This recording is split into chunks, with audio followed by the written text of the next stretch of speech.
Hello, my pernicious perfumed parrots. I'm TychoCelchuuu, and today we're going to watch a Company of Heroes 2 replay shoutcast. We have Puco as the Osthair versus StephennJF as the Soviets, and it looks like my terrain was doing a weird flickery thing, but that's alright. This is the beta. We don't care. We're just going to take a look at this sweet truck. I guess it's a truck.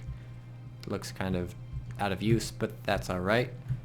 We've got a wheelbarrow that we can use instead. And so this is Soviets versus Osthair, just like every match in Company of Heroes 2 is going to be until the end of time or until they release an expansion pack. At this point, I'm predicting the game is going to bomb horrifically, and they're not going to release any expansion packs just because Sega is doing the best job that it can of hiding that this is a real-time strategy game in all the advertisements. Seriously, I saw a trailer for Company of Heroes 2 that was like, get ready to experience like the ultimate World War II first-person shooter or something. Like, it literally said FPS in the trailer. Like, I guess the trailer was making some sort of point. Hey, look, there's a gap in the fence here. Some sort of point about how, like, the graphics are so good that it looks like a first-person shooter, which is, like, true, right? Like, I don't know, it's a shitty first-person shooter, but you can imagine this being a shooter. It was just a horrific trailer. Like, there's no indication that this is a strategy game, and if you watch any of the Company Heroes 2 trailers, you're not going to see any indication that it's a strategy game, and this is why the original Company Heroes, despite getting like the highest reviews of any real-time strategy game ever, did not sell a ton of copies. I suspect it's because nobody knew it was a strategy game. They thought it was a stupid first-person shooter, and now Sega's doing it again for Company Heroes 2, so I'm predicting no sales. But that's just me. Let's take a look at the unit composition. Pretty standard conscript spam from the Soviets and pretty standard grenadier spam from the Osthair, although it's probably not going to be grenadier spam because, yep, I'm correct. He's building a machine gun 42 right out from the infantry company, so nothing infantry company. You have to say company instead of company because they spelled it with a K and I-E. But so let's take a look at the capping. The Soviets seem to be doing better. 1, 2, 3, 4, 5 versus 1, 2, 3, 4, up 5, so it's even. And I guess, well, now Soviets are at 6, right? 1, 2, 3, 4, 5, 6. Okay, so Soviets somehow made it to the fuel faster. I guess the Wehrmacht stopped along the way. Well, Soviets made it to the fuel faster using just their engineers, so good for them. I guess it's because they don't have to cross the river, actually. The Wehrmacht, the Osthair have to cross a river to get their fuel, so I guess that slows them down. That's stupid. So our first engagement of the match, these combat engineers are going to be able to fight off the pioneers because they're better at pretty much every range, I think, at long range at least. That building's a weird looking building. It seems to be like perpetually on fire. Do you see these sparks coming off it? Those are supposed to be embers, I suppose, because like it's in ashes. So that makes sense. So Osthair player doing an interesting thing going over here with his pioneers. Probably going to try and back cap, but that's not really going to do anything because you see this will never ever basically cut anything off as long as you have this and this and this, which chances are you do unless you're losing horrifically. And if you're losing horrifically, then yeah, sure, cutting this off will cut stuff off, but at that point, cutting anything will cut anything off. So it will actually deprive, though, the Soviets of income, because since all the strategic points give you fuel and munitions now, so it's worth decapping that stuff, and maybe even worth capping it just to make it take time. And so now we're finally going to get a cutoff, because this thing will decap the fuel, and they're just going to have to stay a bit away from this house, and they don't have to worry about it taking much damage. Good positioning by the MG42. This big arc catches these two people. It's going to keep them both pinned, basically, because now, lamely, oh wow, we have another MG42. This fight up here is going to be more interesting to watch, I think. You see him running around the house. He swaps windows from this one to this one and gets out of the arc of fire, but only after being suppressed. And now, bad news, don't crawl into it. Oh, you crawl into it and you're going to take damage, and now you're pinned and you're out. So he did manage to crawl forward and get into range of the MG42. I'm not sure. Maybe we should have paid attention to that one. Presumably he just crawled forward, accumulated some damage, and the Osthair chickened out. But so the thing about MG42s in Company Heroes 2 versus the original Company Heroes, they will swap targets automatically, and they'll do it quite efficiently and very quickly. So if you have an MG42 with a fire arc set up like this, and you have one squad coming in here and one squad coming in here, it'll go brrr, suppress, and then it'll be like, ha, I'm awesome. And so that's really, really nice for the Oster player who's terrible at managing their MG42, because he'll do it for them. And it's very bad for people who want their real-time strategy games to have sort of skill delineations where better players are better at the game and worse players are worse at the game. But whatever, that's a change in Company Heroes 2, so we're all going to have to get used to it. These Grenadiers should think about running into this capture zone to stop the conscripts from capturing it. The conscripts and the Grenadiers both have bolt-action rifles, the conscripts with the Mosin Nagants and the Grenadiers with the Kar 98s, so there's no reason to worry about being at any specific range. I think we'll have to do some extensive testing at some point. Some people will have to run the numbers and figure out at what ranges are which units most powerful. The dynamic of riflemen being better up close and Volksgrenadiers being better far away from the original Company Heroes, that is long gone, and we'll have to figure out what's going up. So we have a really quick LMG-42, or MG-42 LMG, as it's now called. That's, ooh, look at that. And Relic, I guess, can't decide whether it wants to put a dash in the name or not, because at the top of the tooltip you see it doesn't have a dash. Then at the bottom of the tooltip you see it does have a dash. So this is the sort of stuff that keeps me up at night worrying, just if you're curious. And mistake, I think, running into this bunker. It's going to take a while to suppress them. They're suppressed briefly, then they run away. So learn where the bunkers are on each of the maps so that you don't run into their base. It's pretty easy because there's only 2 maps right now, so it shouldn't be too tough. And dumping a lot of munitions into these LMG-42 upgrades. So we're seeing a very infantry-heavy strategy. 2 MG-42s and 3 Grenadier squads, both of which, 2 of which have the LMG, and then straight into tier 2? Straight into tier 2 with the support armor corps or corps, however the fuck. And so we'll have to see if the Soviets are able to fight back against this. We have still just conscript spam, and wow, not even any teching for the Soviets yet. So let's swap over to see what the Soviets are doing. Oh, and this is StephennJF playing as the Soviets. Did I already announce that? I must have. I must have announced that. So let's take a look at the teching. We have medics upgraded, but no AT grenade, no Molotov, so he's floating 145 fuel, so Steffen's saving up for something. This is usually a sign that he's dumping all this stuff into manpower, of course, because, or dumping all this manpower into units, of course, because he doesn't have enough money to doesn't have enough manpower to dump the fuel into anything. But he has an idle combat engineer squad here, and a bunch of fuel and a bunch of manpower, so I would not be surprised if once Steffen wakes up and stops fighting, if he chooses to tech up to something. So these Grenadiers got pushed off. These Grenadiers probably gonna get pushed off. You'll notice I turned on team colors, so now the enemy team is pink, and that I think is a huge improvement. Pink is one of the best colors. It's bright purple. It's very easy to see, so that makes the game much more readable. And now we have a MG coming up. Steffen does not see it, and it's going to set up on the bridge while these people pull back, and boom, opens up. First burst suppresses one squad, but not the other, so I'm not sure why those guys retreated, but not the others, but now they're both going. Do we have any teching? No, Steffen's still AFK with these combat engineers back in the base. Come on, build something. You have 170 fuel. Oh, now you're down to 130 fuel. What did you spend it on? Where'd the fuel go? Okay, special rifle command. So you have to build tier 1 or tier 2 as the Soviets to access tier 3 and tier 4. So it's going to be one of the two. I'm a bigger fan of tier 2 because you probably want it eventually for the AT gun. But obviously tier 1 will get you the sniper and the little... I used to call it a half-track, but I guess the scout car, someone pointed out in the comments on one of my videos, scout car for Soviets is not a half-track because it doesn't have half of its things as a track. It's got wheels. So we have two, count them, 2 OPs on these fuel caches. So the Wehrmacht probably going to tech up, or probably going to spam some vehicles probably out of this thing. So we have Ostvins, Panzer IVs, and Stugs, and we'll have to see which it is. Nice flank going up by Steffen. I think a mistake on Puco's part for not repositioning this MG42 once he had it set up on the bridge.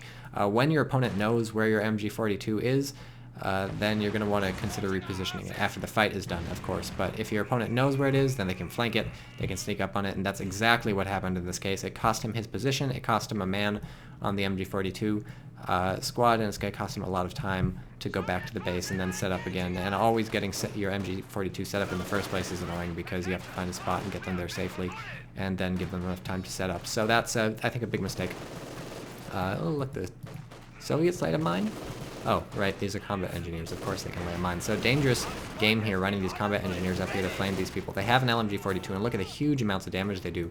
Oh, if only the Oster hadn't retreated this squad, maybe they could have caught this thing on the retreat. So that's a That's a close thing. And still, Steffen's got some AFK combat engineers here after building the thing, so Steffen needs to get up off his game and make effective use of all of his units. Being one unit down basically the entire time is going to lose you a lot of fights that you don't need to use. Even if they don't have flamers, more bodies on the ground is always going to be helpful. This is just a weird fight, and looks like the flamethrowers win. I don't know, I might have stuck around a little bit. A few lucky hits on the Pyro squad brings it down to 2, and once it's at 2 men, then your opponent's like, maybe I should retreat. So Steffen didn't want to get hit in a lucky flame burst that would take the squad out, but honestly, I think it probably would have been worth it to stick around, because whoever won this fight could move on sort of to enemy territory and capture stuff, although the Osthair actually can't, right? He's got to go across this river to cap this, and that's not really worth it. So we have a sniper out first thing from Steffen and a mechanized armor company, so finally taking up to tier 4, that is, right? Yeah, that's tier 4. That's an interesting choice. We'll have to see what Steffen gets out of tier 4. Good job setting this MG42 up here. It was in this house, and it's tempting to find a nice little house and just park your MG42 in them, because like this house is tough to flank even. There's no place to come up, well, I can't do Fog of War, but there's no really easy way to approach it like from behind. There's hedges here, so you have to come from here or from here, and it's just going to see you coming. And here we go. It's a recon flight. Yes, so this is a reconnaissance overflight. Aerial aircraft will make a recon pass on the targeted location to reveal enemy foes. So now he sees absolutely, positively everything, revealing the entire fucking map, flies around for a while. It's like, let me just make a few circles. I'm gonna just reveal everything on the map. Keep in mind, this is with Fog of War on, so everything we see, the Germans can see. And it's just like, look at this. This is brilliant. You can see everything. It's like 800 sensor sweeps or whatever you get in StarCraft 2, the command station. I know what it's called. I'll remember at some point. But look how long this thing's flying around. Can we see it? Where are you, airplane? I want to see you in the sky. We will see the airplane if it kills us. I think it's gone now. Oh, there it is.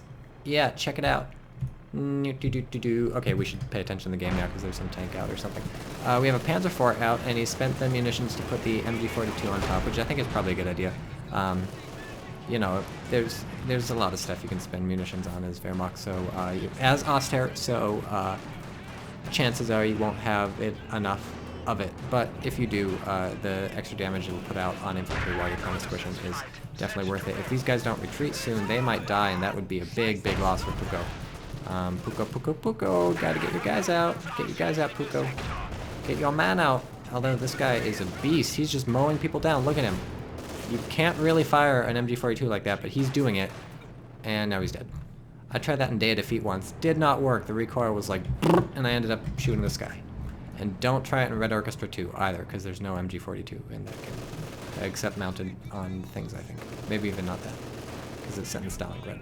Okay, so Puco didn't reposition this MG, but that's okay because Steffen forgot about it or assumed Puco was smart enough to reposition it, and no, Puco was not smart enough to reposition the MG42, so Steffen just ran into it again.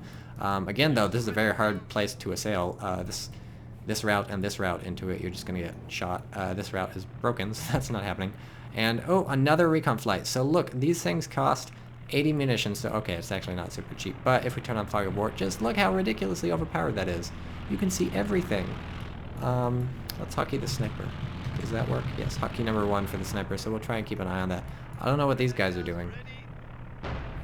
Whatever. But since this magical recon flight is keeping everything revealed for 20 minutes, Puco knows exactly what's up. Puco knows there's this Su-85 tank destroyer hanging around, and so Puco's going to be careful with Pucos. Puco is just a really fun name to say, by the way. I'm glad I decided to shoutcast this match. Puco knows what's up, and Puco's going to be able to defend Puco from the Su-85. Again, if we turn on Fog of War, he sees everything. He sees everything. It's too late. He's already seen everything. And so he's just getting coming in and poking and getting a few infantry kills and stuff like that. But so Steffen's gonna have to try and come back, right? Because he doesn't own basically anything on the map. All he's got right now is sort of a teching advantage in terms of tiers. He did make it up to tier 4. I don't know why he did that, right? That's just gonna get you no T-34s, and T-34 is the coolest thing in the world. But in any case, he's skipping T-34s. Su-85 is tough to argue with the power of that gun, but looks like Puco's probably going to get out unless he just inexplicably drives forward. We get a Panzerfaust on the Su-85, so now Puco's going to be easily able to circle strafe. There's going to be no trouble at all when the engine's damaged. Is not going to take any hits, of course, from it because it can only fire forwards. And it's trying to back up, and okay, Stefan quits. Okay, so dominant play from Puco. Where did Stefan go wrong? I think it's pretty simple. First, he waited like 20 minutes to spend, well, not 20, he waited forever to spend his fuel, right? He was floating fuel forever, then he's like, fine, eventually I'll build a special rifle command. From the special rifle command, he did not build anything that requires fuel. He bought a sniper squad, whereas if we go over and look at it, you see the only thing that costs fuel is a scout car. So he could have bought a scout car, loaded up the engineers that he was never using because they were always AFK in his base, put a flamethrower on them and driven them around, and been the bane of these MG42s. But instead of buying a scout car and driving around in a stupid clown car with flames flooding at the sides, he just got himself suppressed and then had to retreat from these MG42s over and over. It's an endless cycle of failure. So that's the big mistake. Second big mistake was after building this tier 1 and not building anything that needs fuel, he jumped straight up to tier... Okay, sorry, this is tier 0. He jumped straight up to tier 3. Oh no, sorry, yeah, this is tier 1, right? Soviets have normal tiers. God, Relic. He jumped straight to tier 4, and tier 4 will get you an Su-76, an Su-85, and a Katyusha.